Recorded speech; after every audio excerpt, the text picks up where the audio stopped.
Good morning class fifth बच्चों। Subject है आपका English one. So please open your English one book. इसमें हमने जो लास्ट पढ़ा वो है हमारा lesson number 3, reaching the top of mount Everest. ठीक है, तो आपने इसको रिवाइज़ किया होगा। आपको मैंने पढ़ने के लिए कहा था इससे दोबारा से। तो इसमें हमने पढ़ा पेज नंबर 29। ठीक है, तो 29 में हमने पढ़ा कि जो एडमंड हिलेरी थे न्यूजीलैंड से और तेनजिंग नॉर्गे थे नेपाल से, इन्होंने क्या किया। इन्होंने अपनी टीम तैयार की, team of Edmund Hillary, Tenzing Norgay. इन्होंने माउंट एवरेस्ट पे चढ़ाई स्टार्ट करने से पहले बहुत सारे महीनों तक उसकी प्रिपरेशन की। उन्होंने वहाँ के उसमें चढ़ाई चढ़ने के लिए, क्लाइंबिंग के लिए अलग से बूट्स लिए, कपड़े लिए, कोल्ड वेदर से बचने के लिए अपना पूरा स्लिपिंग बैग लिया, स्लिपिंग ऑन आइस, जिससे कि वो फिसले ना वहाँ पे। They also had to carry oxygen cylinder लेकर गए, ठीक है, जिससे उन्हें सांस लेने की दिक्कत ना हो। तो इसे आज हम आगे करते हैं, continue. There are 2 climbing routes, the north and the south.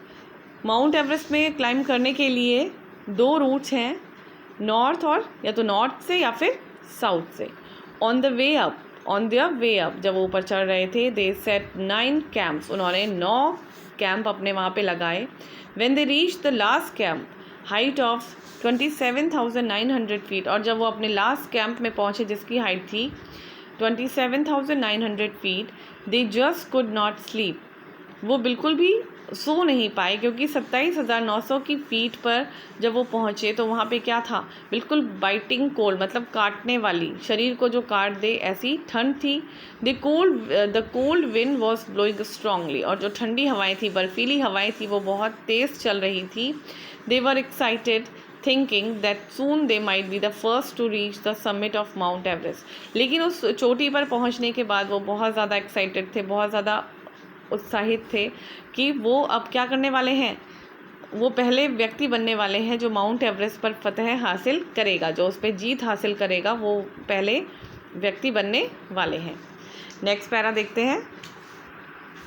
The next day they woke up early in the morning and readied themselves for the journey.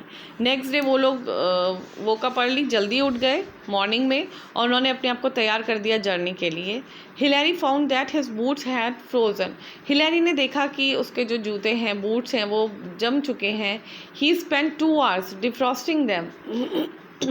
तो अब अपने शू की बर्फ़ को मेल्ट करने के लिए, डिफ्रॉस्ट करने के लिए हिलेरी को 2 hours वेट करना पड़ा, 2 घंटे वेट करना पड़ा। The 2 left the camp at 6:30 AM, और उन्होंने अपना जो कैंप था वो मॉर्निंग में 6:30 बजे छोड़ दिया। At 11:30 AM Hillary and Tenzing reach the peak of mount Everest, और 6:30 मतलब उन्होंने जब कैंप छोड़ा तो 11:30 बजे मॉर्निंग उन्होंने माउंट एवरेस्ट पीक पे वो लोग चढ़ चुके थे। दे वर थ्रिल्ड, बहुत ज़्यादा थ्रिल थे। Hillary and Tenzing hugged each other, उन्होंने एक दूसरे को गले लगाया। They were the first to land on the Everest, अब वो दोनों पहले व्यक्ति बन चुके थे जिन्होंने कि माउंट एवरेस्ट पे चढ़ाई चढ़ी और उसको जीता। They saw Himalaya with snow cap peaks all around them, उन्होंने वहाँ से हिमालय पर्वत को देखा जो कि बर्फ़ से चारों तरफ से ढका हुआ था। आगे करते हैं इसको, page number 31। They started at the summit for only 15 minutes because of their low air supply. They stayed at the summit, जहाँ पे वो पहुँचे थे, जहाँ पे उन्होंने जीत हासिल की थी, वहाँ पर वो केवल 15 ही मिनट तक रुक सके, क्योंकि वहाँ पे जो सांस लेने के लिए एयर थी वो उसकी कमी थी। दे टुक फोटोग्राफ्स एंड एट केक, उन्होंने वहाँ पे पहुँच के फ़ोटोग्राफ्स खींची और केक खाया, खुशी मनाई। Then started their journey back down the peak, और उसके बाद उन्होंने वहाँ से नीचे उतरने के लिए स्टार्ट कर दिया। The return journey too was equally dangerous, और नीचे उतरना भी उतना ही कठिन था जितना कि ऊपर चढ़ना। News of the successful climb quickly made it around the world, और जैसे ही इन्होंने वहाँ पे जीत हासिल की, इसकी खबर जो है वो पूरे वर्ल्ड में फैल गई। द 2 बिकेम हीरोज़, ये दोनों के दोनों क्या बन गए, हीरो बन गए। After years of dreaming they finally had reach the top, तो बहुत सालों तक उनका जो सपना था आखिर उन्होंने वो पूरा किया। और कब किया? 11:30 AM टाइम था, 11:30 बजे। और देखिए कौन सा ईयर था? May 29, 1953। तो 1953 जो साल था उसका 29 मई 11:30 बजे उन्होंने माउंट एवरेस्ट पे जीत हासिल की। It look about 7 weeks of climbing. Both road books describing their journey. It took about 7 weeks। इसमें कितने हफ्ते लगे उनको? इसमें उन्हें 7 हफ्ते लगे क्लाइंब करने के लिए। और उन दोनों ने उसके बाद आकर अपनी एक बुक भी लिखी जिसमें उन्होंने अपनी जर्नी के बारे में डिस्क्राइब किया। Next para. Tenzing train people in mountain climbing. Tenzing क्या करते थे? लोगों को ट्रेनिंग देते थे कि माउंटेन में किस तरह से चढ़ना चाहिए। Edmund Hillary climbed Himalayas many times thereafter. उसके बाद बहुत सालों तक हिलेरी ने क्या किया? हिमालय पर्वत पे क्लाइंब किया। Today with modern equipment, climbing is such much easier than it was in 1953। अगर आज के समय को और 1953 जो 1953 का जो साल था जब उन दोनों ने उस पर चढ़ाई चढ़ी थी, उन दोनों सालों को कंपेयर करें तो आज के ज़माने में बहुत सारे ऐसे मॉडर्न इक्विपमेंट हो गए हैं, बहुत सारे ऐसे साधन हैं हमारे पास जिससे कि अगर हम लोग क्लाइंब करना चाहें तो वो क्या हो गया है? ईजी हो गया है। Though thousands have attempted to climb Mount Everest, only few have been lucky। हज़ारों लोग ये प्रैक्टिस करते हैं, कोशिश करते हैं माउंट एवरेस्ट पे चढ़ने की, लेकिन उनमें से कुछ ही ऐसे लकी पीपल होते हैं जो कि इसको कर पाते हैं।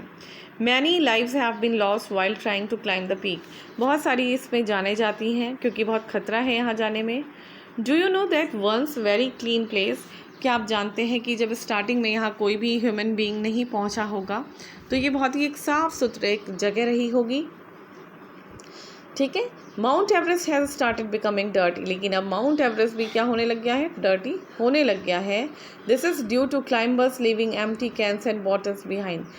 इसका कारण है कि जो लोग वहाँ पर जाते हैं वो लोग अपने साथ कुछ ऐसा सामान लेके जाते हैं जैसे बॉटल्स हो गया, है ना, कैंस हो गए पानी के, और वो वहीं पर उसको छोड़कर आ जाते हैं। देखिए आपको पिक्चर दिखाई हुई है यहाँ पे, इस तरह से ही कुछ वहाँ पे भी सीन होता होगा।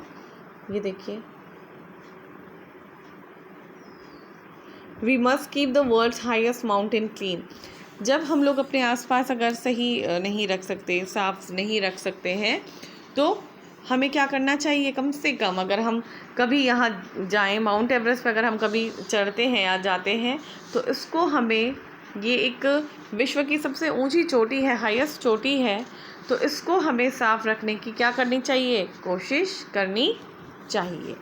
ठीक है, तो ये आपका लेसन हो गया है कंप्लीट और आपका काम है अब इसको एक बार रिवाइज करने का और उसके बाद हम इस पे आगे बढ़ेंगे इसके एक्सरसाइज के साथ। इसे एक बार रिवाइज करिए, एक बार रीड करिए।